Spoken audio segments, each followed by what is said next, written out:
Halo guys, salam sehat untuk kita semua. Selamat datang di Bima Podcast Bincang Mahasiswa Ikopin University.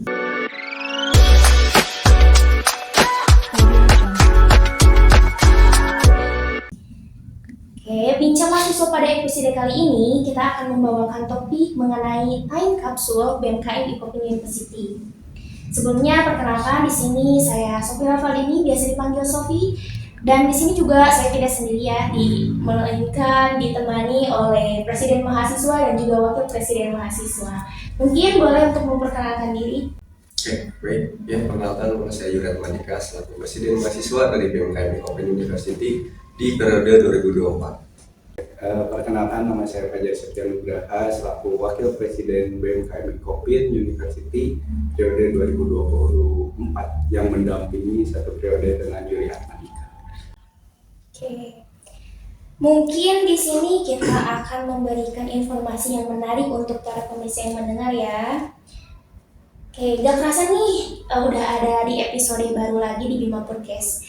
Kira-kira gimana nih kabarnya Sampres dan juga Wapres terkait perkuliahannya, apakah lancar? Alhamdulillah kalau untuk perkuliahan bisa dibilang lancar ya, cuman ya maklumnya namanya juga sedang berorganisasi dan juga kita sebagai layaknya orang mahasiswa ya harus bisa untuk mengatur waktu, dan walaupun memang itu sulit kadang ya sebagai seorang mahasiswa yang mempunyai kesibukan bukan hanya berfokus di dalam perkuliahan tapi juga fokus dalam organisasi, pastinya time management dari personality manajemennya harus bagus gitu kan, walaupun memang itu sulit untuk terrealisasi kan. Kalau dari saya, alhamdulillah sih kalau untuk perkuliahan selama ini dari awal masuk organisasi, dari sebelum masuk BEM pun masih tertata, alhamdulillah untuk perkuliahan, karena dari saya kecil pun selalu diajarkan yang namanya memanage waktu. Oke ya, langsung aja mungkin ada beberapa pertanyaan yang mungkin teman-teman Ikopin juga penasaran nih ya. Ceritakan dong Pres dan Wap, bagaimana perjalanan awal BEM Kabinet Harmoni Sinergi, apakah ada yang paling berkesan dalam salah satu prokernya? Oke, apa yang berkesan di dalam suatu proker gitu kan selama beberapa bulan, dimulai dari kita ya mencalonkan diri sebagai seorang bakal calon presma dan juga wapres, banyak sekali dinamika ataupun terjal ataupun ya banyak sandungan-sandungan lah di jalan gitu kan, mulai dari kita pencalonan sampai kita melaksanakan di dalam satu periode kepemimpinan kita di BEM sebagai mahasiswa. Dan untuk mengenai apa sih suka dukanya dan juga rasa yang dirasakan selama menjalani sebuah program kerja di badan eksekutif, tentunya itu campur aduk sebagai seorang pemimpin, yang mana ini seringkali saya sampaikan kepada teman-teman anak-anak BEM gitu kan, menjadi seorang pemimpin itu adalah suatu hal yang memang bukan saya berkeluh kesah atau gimana ya. Menjadi seorang pemimpin itu adalah memang capek. Menjadi pemimpin tidak bisa tenang ataupun tidak bisa santai seperti orang pada umumnya, tidak mempunyai tanggung jawab di suatu organisasi. Cuman menjadi seorang pemimpin itu adalah suatu privilege ataupun salah satu pilihan bagi kalian yang memang ingin membuat diri kalian itu terbentuk. Yang mungkin pernah saya sampaikan kepada anak-anak BEM, kalian itu harus terbentur lalu terbentuk. Itu yang pernah dikatakan oleh Tan Malaka juga, yang dimana pemimpin suatu organisasi pun banyak program kerja yang dimana khususnya di periode sekarang ini sangat benar-benar seru ya Pak. Banyak dinamika yang memang terjadi berbeda dengan periode-periode sebelumnya, yang dimana periode sekarang pun terasa menyenangkan dan banyak historikal yang memang sudah kita buat mungkin Pak ya, historikal yang memang sebelum-sebelumnya jarang terjadi di badan eksekutif mahasiswa Ikopin, dan kita bisa menciptakan hal itu seperti beberapa program kerja yang mana itu menjadi gebrakan baru. Sebenarnya bukan gebrakan baru, tapi itu adalah salah satu modifikasi dari beberapa program kerja seperti di PK2MB. Nah, di PK2MB memang dari kita ingin mempunyai sebuah konsep yang dimana kita ingin konsep PK2MB ini itu berbeda dengan periode-periode sebelumnya, berkaca dari kampus-kampus lain yang dimana PK2MB-nya ataupun orientasi tingkat unitnya itu mempunyai branding ataupun nama tersendiri. Dan akhirnya mungkin di podcast sebelumnya sudah jelaskan kenapa ada Prabaswara gitu kan. Nah, Prabaswara itu adalah salah satu gagasan yang memang dibuat oleh direncanakan oleh kita dan direalisasikan oleh anak-anak BEM, dan akhirnya bisa terrealisasi Prabaswara yang memang cukup seru dan cukup menyenangkan bagi mahasiswa baru khususnya. Sebenarnya itu banyak cerita-cerita yang memang sebenarnya bisa menjadi kesan buat kita. Kalau saya cerita tadi kan Pres nih cerita dari awal kita mau bersanding untuk nantinya memimpin sebuah organisasi badan eksekutif. Nah, saya cerita juga nih lebih jauh lagi lebih jauh lagi. Dari awal saya maba, bahkan waktu awal maba saya belum pernah menyentuh namanya organisasi. Bahkan dari situ saya berpikir bahwa masuk organisasi itu bukan hal yang istimewa. Tapi waktu saya maba, waktu saya dikenalkan tentang organisasi yang ada di kampus, pola pikir saya berubah. Maka dari itu saya mencoba untuk masuk organisasi yang notabene-nya itu bukan badan eksekutif. Awalnya itu ikut-ikutan, tapi kesini malah ketagihan. Di luar pola pikir saya yang benar-benar tidak menyukai organisasi awalnya, ternyata seseru ini nih organisasi. Lanjut ke periode kedua dengan banyak tantangan-tantangan yang mana saya disibukkan dengan kuliah, disibukkan dengan keinginan saya masuk di sebuah organisasi kembali, karena itu di awal saya masuk ke sebuah organisasi saya menemukan titik rasa nyaman saya.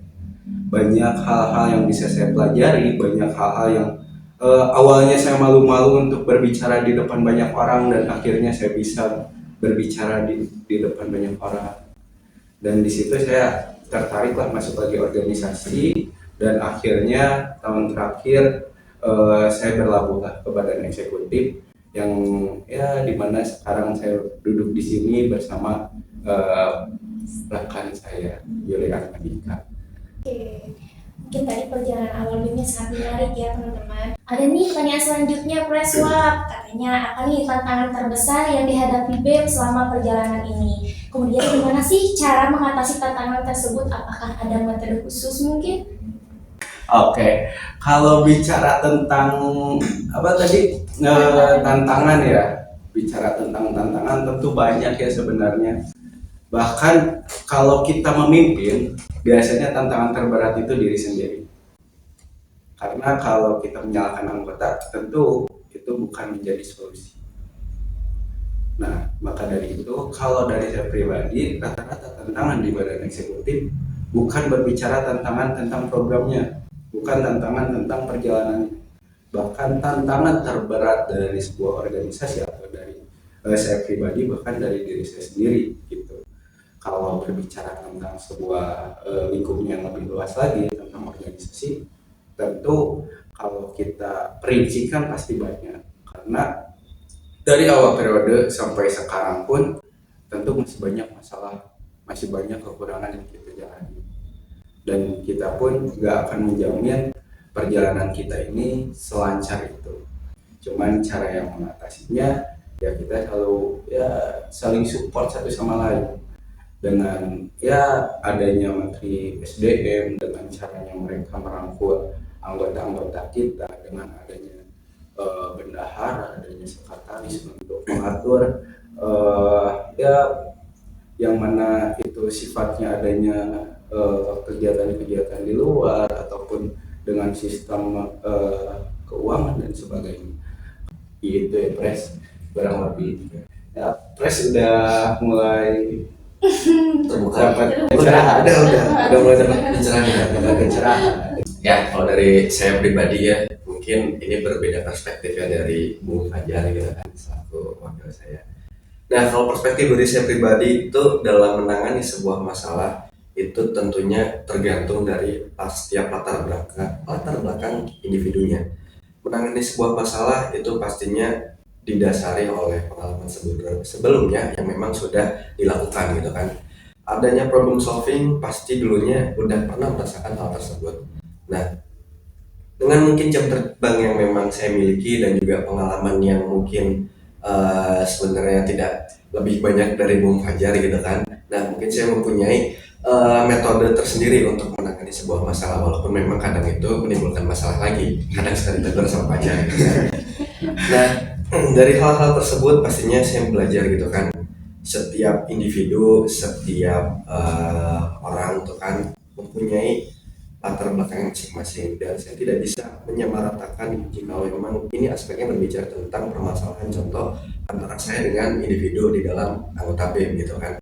Contoh kalau memang dari anak BEM gitu kan, dari pengurus memang mempunyai karakter atau memang mempunyai kesalahpahaman apa yang sudah disampaikan dan apa yang sudah mereka lakukan, yang mungkin penanganan dari saya dan juga Fajar mungkin cenderung berbeda gitu kan. Di dalam suatu organisasi tidak mungkin biasanya ada yang bisa dibilang ada yang menjadi seorang bapak, ada yang menjadi seorang ibu. Nah, kita tidak bisa di dalam suatu organisasi itu ada hanya salah satunya. Harus ada memang dua sosok ini yang memang harus ada di dalam suatu organisasi. Karena apa? Bapak dan ibu memang mempunyai karakter yang berbeda dan sosok yang berbeda. Ibu memang cenderung untuk menyayangi seorang anaknya. Bapak cenderung anaknya takut tidak bisa apa-apa gitu kan. Nah, itu yang memang saya terapkan sesuai dengan didikan saya yang memang biasa di rumah seperti itu. Orang tua saya khususnya memang saya takut saya tidak bisa menjadi seorang papa, dan itu saya terapkan di organisasi ini. Berbicara tentang SDM itu adalah berbicara tentang sumber daya manusia yang memang sumber daya manusia itu adalah sifatnya fluktuatif atau tidak bisa ditentukan dan tidak bisa diprediksi. Manusia yang tadinya hari ini A mungkin sifatnya besok juga bisa menjadi B. Nah, itu adalah suatu tantangan sebagai seorang pemimpin untuk gimana caranya mengatur setiap anggota yang mempunyai latar belakang dan juga karakter yang berbeda-beda. Nah, di BEM pun ada yang namanya Menteri Sumber Daya Manusia, dan itu adalah memang tugas dari Kementerian SDM untuk mengatur bagaimana tata cara anggota ini tuh bisa sesuai dengan apa yang sudah ditentukan di periode sekarang. Dan bukan hanya mengatur di dalam lingkup BMKM Ikopin, tapi juga lingkup satu Ikopin yang memang itu khususnya lingkup organisasi mahasiswa gitu kan, yang mana itu adalah ranah dari Kementerian SDM juga untuk mengatur bagaimana tata cara kaderisasi, bagaimana tata cara dia untuk menghadapi suatu masalah yang memang berhubungan dengan manusia gitu. Oke, menarik nih, udah mulai menarik kita pembahasannya. Ih, sayang banget nih Pres, wah ini udah mau titik terakhir kita, pertanyaan terakhir. Gimana mungkin nih pertanyaan ini, apakah ada kesan dan pesan mungkin untuk periode selanjutnya, kepengurusan selanjutnya, juga mungkin ada harapan nih untuk BEM selanjutnya. Boleh mungkin untuk dipaparkan, Pres? Oke, kalau kesan kan mungkin kesan tuh yang memang udah kita lalui itu kan ya. Kalau kesan mungkin untuk periode selanjutnya. Nah, kalau untuk kesannya di periode sekarang itu banyak banget kesan yang memang saya rasakan di periode sekarang. Jujur sekarang tinggal menghitung minggu kita akan demisioner ya. Kita akan meninggalkan badan eksekutif mahasiswa. Untuk kesannya sendiri sebenarnya ya, badan eksekutif mahasiswa kita benar-benar kalau memang kawan-kawan merasakan gitu kan, kita bangkit benar-benar dari nol gitu kan, kita mencoba untuk struggle lah gitu kan, gimana caranya kita untuk mencapai kembali eksistensi BEM di KM Ikopin gitu kan, yang mana memang sempat menurun dari beberapa pekan gitu kan, ya di beberapa periode yang dimana itu ingin kita timbulkan lagi eksistensi, entah itu dari BEM-nya juga dan juga eksistensi dari Ikopin-nya juga.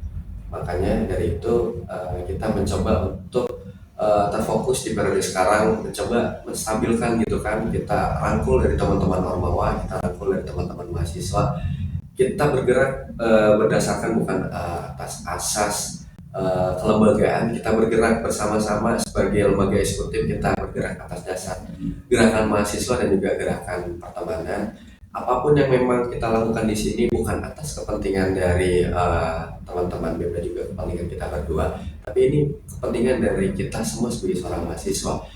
Kesannya mungkin banyak historikal yang memang telah diukir ya di periode sekarang gitu kan, mulai dari dinamika, banyak sekali dinamika kan, mulai dari kita ada demonstrasi mungkin ya, di beberapa pekan kebelakang gitu kan, ada memang audiensi yang cukup ramai, ada konsolidasi yang memang itu salah satu mungkin ya sejarah baru kita konsolidasi dengan sebanyak itu di UKM Center, dan itu di luar ekspektasi saya juga. Dan kebetulan waktu itu ada agenda BEMSI di luar, jadi mungkin itu yang menjelaskan dari Bung Fajar ya. Dan ya hiruk pikuk dan lika-liku organisasi di BEM itu sangat menyenangkan gitu kan. Dan harapannya dan pesannya nantinya untuk entah siapapun itu presiden mahasiswanya, saya nitip untuk badan eksekutif mahasiswa, tetaplah fokus di pergerakan, jangan padamkan api pergerakan, tetap terus jaga lembaga ini itu sebagai lembaga inklusif yang dimana kalian itu di badan eksekutif mahasiswa mempunyai peran penuh untuk memberikan kontribusi kepada mahasiswa. Dan nantinya jangan sampai api-api pergerakan, api-api perlawanan itu padam nantinya. Dan mungkin di periode sekarang untuk pergerakan itu masih minim, tingkatkan lagi untuk pergerakan di periode selanjutnya. Dan semoga nantinya dari segala aspek kementerian dari periode selanjutnya bisa saling membantu dan tetap terus bersinergi seperti di periode sekarang, dan tetap terus jaga api perlawanan. Oke, kalau pesan dan kesan sebenarnya tadi kepantik Pres ya, berbicara tentang Islam ya banyaklah cerita-cerita yang memang kita lalui, entah dari awal periode sampai akhir periode. Banyak cerita-cerita tentang permasalahan, perselisihan, entah dari perbedaan pendapatnya dari saya ataupun Dika, perbedaan pendapat saya, Dika, dan anggota-anggota yang lain, itu sering banyak. Tapi hal yang paling penting itu gimana cara kita menyelesaikannya, terus bagaimana kita keluar dari hal-hal permasalahan tersebut. Nah, yang menjadi kesan saya tuh selama satu periode ini tuh adalah sebuah perjuangan di mana kita benar-benar memulai dari menjadi part-part kehidupan, menjadi part-part atau lembaran-lembaran baru yang mana itu di luar dari kalau bisa dipikir atau bisa dibayangkan ya di luar dari keinginan saya sebenarnya. Bahkan saya gak pernah terpikir bisa ada di badan eksekutif, gak pernah terpikir mempunyai anggota-anggota yang super benar-benar keren banget. Nah, saya gak pernah terpikir tersebut. Tapi per hari ini semua perjalanan dari awal periode sampai nantinya demisioner, mungkin beberapa minggu lagi kita demisioner, amin ya. Ya, doakan kita demisioner. Nah, itulah menjadi ya cerita-cerita yang menarik, dan itu pasti saya simpan untuk diceritakan nantinya gitu ke depannya. Iya, betul. Nah, karena kalau berbicara tentang kesan itu sebenarnya banyak banget, entah dari per bulannya, per kegiatannya, per harinya, itu pasti banyak banget. Entah dari tingkah laku yang setiap anggotanya, entah dari cara mereka bekerjanya, entah dari perubahan sifatnya yang tadi disampaikan. Orang itu sifatnya setiap harinya berbeda-beda, tapi gimana cara mereka untuk menanggulangi hal tersebut, menjaga mood satu sama lain ya Pres. Gimana benar-benar banyak cerita yang bisa saya ambil. Bahkan buat nantinya saya ke depan pun, saya sebenarnya bukan saya mengajari anggota saya untuk harus A, B, C, D, tapi bahkan saya sendiri yang belajar dari anggota. Bahkan banyak hal-hal baru yang ditimbulkan oleh anggota saya sehingga oh iya ya, saya tuh gak boleh nih kayak gini. Bahkan ada aja anggota yang selalu menceritakan apa aja tuh mending nanti buat program nih kayak gini nih, buat perencanaannya kayak gini. Kadang saya belajar oh iya nih perlu adanya sinergitas. perlu adanya kerjasama satu sama lain. Kita banyak belajar atau banyak mendapatkan cara-cara untuk menangani masalah ataupun cara-cara kita untuk membuat perencanaan dan sebagainya.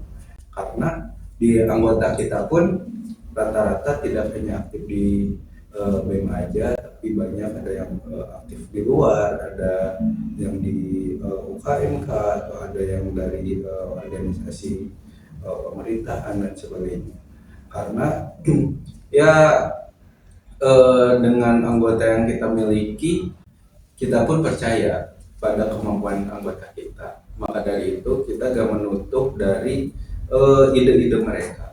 Bahkan banyaknya kita belajar ya dari situ, dari ide-ide kreatif anggota kita. Dengan program-program yang kita buat, dengan ide-ide konsepan-konsepan keacaraan yang kita buat, tentunya itu enggak murni dari kerjaan kita, kerjaan dari penjawab ataupun beberapa orang, tapi pure itu pekerjaan dari mereka semua.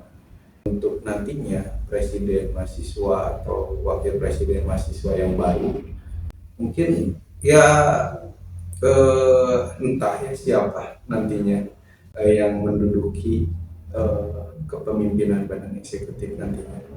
Cuma dari keinginan kita, dari apa yang kita sudah menjadikan fondasi sampai hari ini di badan eksekutif, itu bisa diteruskan dengan baik.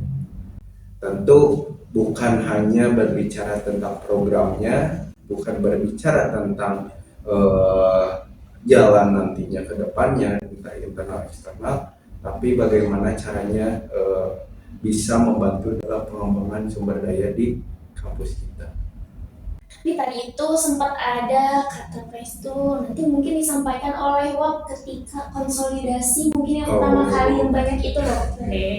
Ya sedikit cerita aja, untuk waktu konsolidasi itu kita buka itu konsolidasi di hari apa gitu ya, saya lupa untuk harinya, tapi itu dihadirinya hampir seluruh organisasi dari UKM ataupun HKM itu mengikuti, yang ya menjadi cerita tersendiri lah ya, yang unik, dimana kita benar-benar berkumpul, dan bahkan waktu konsolidasi pun itu dihadiri dari di luar elemen mahasiswa ya.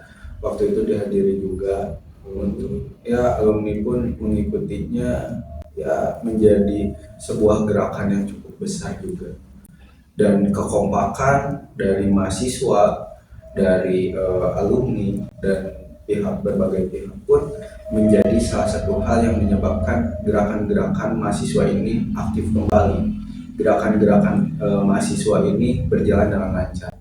Karena tadi kita di sini berbicara ketika ada gerakan itu bukan berbicara tentang gerakan BEM, gerakan yang ditunggangi oleh saya ataupun Dika, atau gerakan-gerakan yang sifatnya individualis, enggak. Tapi murni ketika kita adanya gerakan, ketika kita adanya sebuah konsolidasi ataupun apapun itu yang sifatnya general, itu dinamakannya itu gerakan mahasiswa. Maka dari itu menjadi part atau cerita yang memang benar-benar diukir, guys.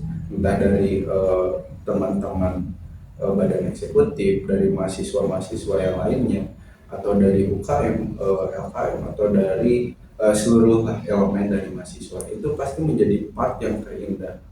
Bahkan ketika kita adanya gerakan, tentu ada sebuah tujuan. Ketika tujuan itu tercapai, hal yang pasti merasakan kemenangan itu bukan dari kita, bukan dari beberapa pihak, tapi itu merupakan kemenangan atau kebahagiaan dari seluruh elemen mahasiswa. Maka dari itu jangan sampai ada yang namanya gerakan-gerakan ini ditunggangi oleh BEM, gerakan-gerakan ini ditunggangi oleh A, B, C, D, tapi gerakan ini adalah gerakan kepedulian bersama, kepedulian dari seluruh mahasiswa, di mana mahasiswa ini merupakan tanggung jawab yang cukup besar. Ya, maha berarti di atas dari siswa, yang tentunya kita ini di sini memiliki tanggung jawab yang besar. Maka dari itu, banyakkan pergerakan-pergerakan, entah itu di sekitar kita ataupun di luar sana. Maka dari itu, tadi Pres pun sudah menyampaikan bahwasannya untuk nanti di periode depan pun, ketika nantinya ada pemimpin yang menggantikan kita, tetaplah kobarkan api perlawanan. Karena dengan adanya api perlawanan, tentunya kita bakal melakukan kepedulian-kepedulian yang halayaknya kita mahasiswa. Mungkin gitu. Gak kerasa nih teman-teman, ternyata kita tuh udah selesai ya, udah gak ada lagi pertanyaan yang ada di sini, sudah terjawab semua. Mungkin untuk bincang mahasiswa episode kali ini kita akhiri sekian mungkin ya Pres dan Wal. Iya. Kan ini juga salah satu mahasiswa dari Sama mahasiswa, betul. IKOPI. Bahkan dia juga Pengurus B. pengurus B. Iya. Biasanya ada cerita-cerita atau part-part juga nih ya. Iya. Kan masa dari kita aja ya yang bercerita. Mungkin Boleh nih, dari dia pengurus nih dari kan? pengurus. Iya. Pengurus juga pasti punya pandangannya, Sendiri, gitu kan. punya ceritanya Betul. sendiri ya. Ya boleh lah ya cerita-cerita sedikit aja gitu ya. Sedikit Sebelum aja kita ya. berpisah ya. Iya. Oke, boleh nih. Aku ceritain mungkin sedikit pengalaman ketika memasuki organisasi BMKI di Kupin ini. Kenapa aku mungkin masuk ke BEM ini, karena emang niat awal itu ingin mengikuti badan eksekutif ya, dari cita-cita awal mungkin yang bisa disebutkan seperti itu. Dan alhamdulillahnya itu ketika aku memasuki BEM ini sesuai dengan ekspektasi yang aku bayangkan. Dengan niat awal ingin mengikuti badan eksekutif ini, ingin mendapatkan pengalaman yang lebih mungkin ya, kemudian juga public speaking yang lebih lagi seperti saat ini aku mungkin bisa berbicara di sini, juga ingin lebih tahu lebih lanjut bagaimana itu organisasi di dalam IKOPIN tersebut. Dan mungkin segitu ya untuk diceritakan lebih panjang juga takut keburu habis ini sesinya ya teman-teman. Cuma satu sih pesan aku, kalau kalian ingin memasuki organisasi BEM, boleh ikut serta di dalamnya karena seru ya, seru BEM itu seru, terus juga pasti banyak pengalaman yang bakal kalian dapat begitu teman-teman. Begitu paling Pres dan Wab ya. Oke, mungkin bincang mahasiswa pada episode kali ini kami cukupkan sekian. Saya Sofira Faldini dan juga ditemani oleh Presiden Mahasiswa Yuri Atmadika dan juga Wakil Presiden Mahasiswa Fajar Septian. Kami pamit undur diri. Jangan lupa like and subscribe.